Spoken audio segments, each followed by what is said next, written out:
Understanding stick bounce, an essential English phrase. Hello, everyone. Welcome back to our English language learning series.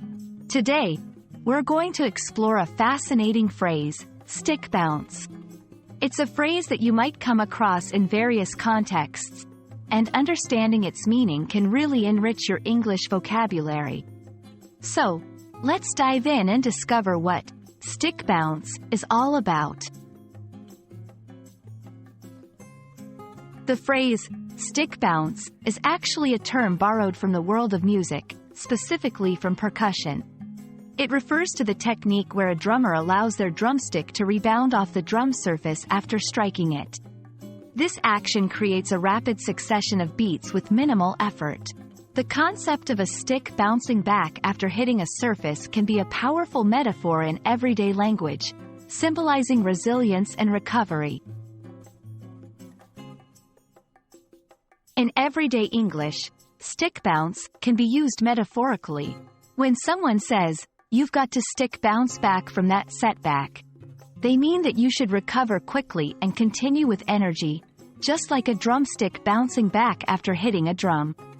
It's about overcoming challenges with resilience. Let's see how stick bounce can be used in sentences. 1. After failing his first test, he stick bounced back by studying harder and acing the next one. Here, it means to rebound from a failure with greater effort. 2. Her ability to stick bounce back from any challenge is truly admirable. This highlights someone's resilience in overcoming difficulties. A common mistake is to use stick bounce in a literal sense in inappropriate contexts. Remember, it's mostly used metaphorically to describe resilience or recovery.